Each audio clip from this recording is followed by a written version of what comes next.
కూటమి ప్రభుత్వం పథకం ప్రకారం వ్యవస్థీకృత టెర్రరిజాన్ని క్రియేట్ చేస్తుందని, మహిళల పట్ల పోలీసులు రౌడీల్లా వ్యవహరిస్తున్నారని సజ్జల రామకృష్ణారెడ్డి మండిపడ్డారు.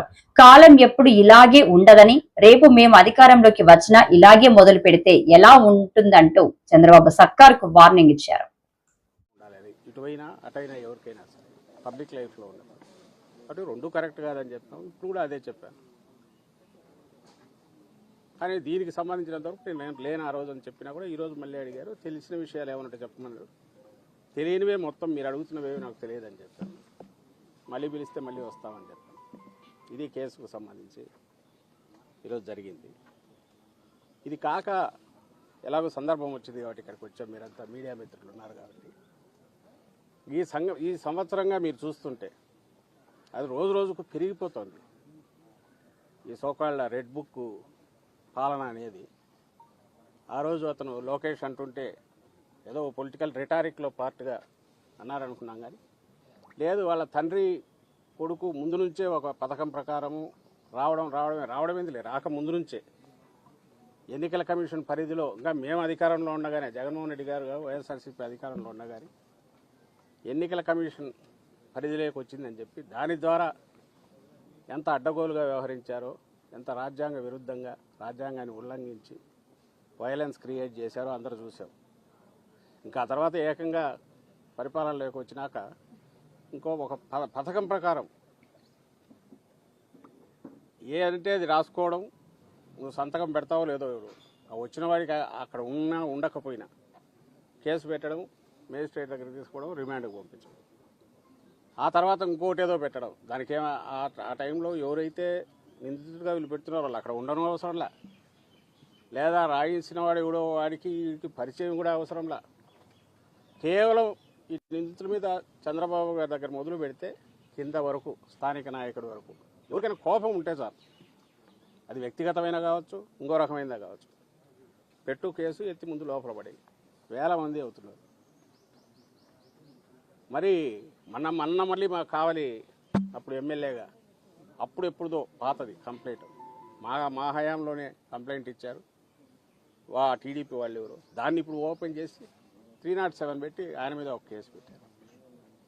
నిన్నటికి రాత్రి ఇప్పుడే ఇంతకుముందే తెలిసింది, కంతేరు మా పార్టీ ఎంపీటీసీ ఎస్సీ మహిళ, ఐ థింక్ రాత్రి అర్ధరాత్రి అయిన తర్వాత అనుకుంటున్నాను, తెల్లవారుదాము 3 గంటలకు వెళ్ళి ఆమె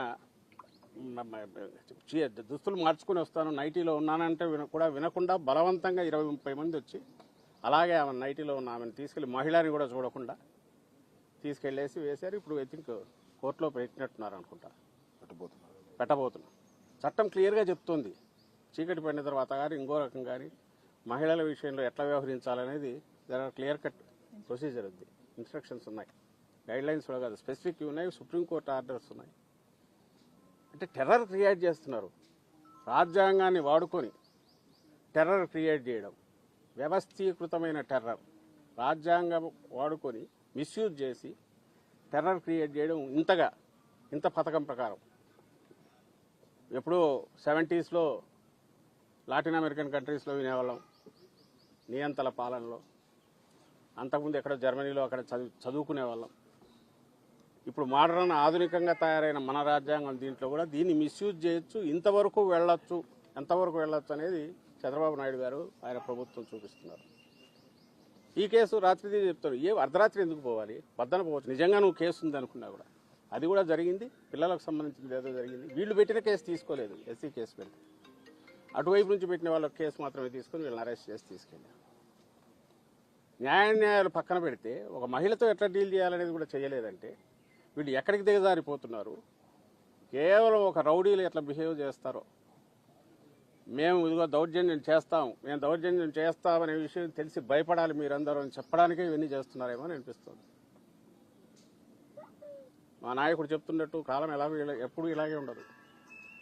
ఈ పద్ధతిలో జగన్మోహన్ రెడ్డి గారు పోయింటే అసలు ఐ డోంట్ థింక్ ఇప్పుడు తెలుగుదేశం పార్టీ అనేది ఇలా ఉండేదని కూడా అనుకోవట్లేదు. కానీ అట్లా అనుకోలే ఆయన, కానీ ఇప్పుడు వీళ్ళు చూపిస్తున్నారు ఎట్లా చేయొచ్చు అనేది. ఇది ఒక్కసారి ఇది మొదలు పెడితే ఎక్కడికి తీస్తుంది అనే విషయం ఎందుకు ఆలోచించట్లేదో నాకు అర్థం కావట్లేదు. రేపు మళ్ళీ అధికారం మారి మేము వచ్చిన తర్వాత ఇదే పని మొదలు పెడితే ఎట్లా ఉంటుంది? మీరు ఏ రిమాండ్ రిపోర్ట్ దీన్నన్నా చూడండి, రిమాండ్ రిపోర్ట్ ఏ కన్ఫెషన్ అన్నా చూడండి. మీడియా వాళ్ళని రిక్వెస్ట్ చేస్తున్నా, తెప్పించుకొని చూడండి. దాంట్లో ఏమీ అసలు సంబంధం ఉండదు.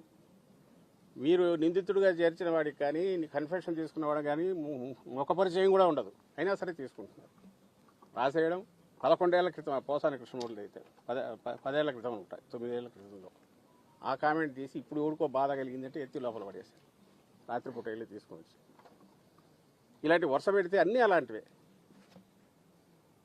మరి ఎక్కడికి దారి తీయాలనుకుంటున్నారో, ఎక్కడికి దారి తీయించదలుచుకున్నారో అర్థం కావట్లేదు. దయచేసి ఇప్పటికైనా వాళ్ళు మానుకోగలిగితే. నువ్వు వేస్తున్న విత్తనం మామూలు చాలా ప్రమాదకరమైనది. దీని నుంచి వచ్చే చెట్టు భయంకరంగా ఉంటుంది. అది అంటే వ్యవస్థలను ఇంతగా దుర్వినియోగం చేసి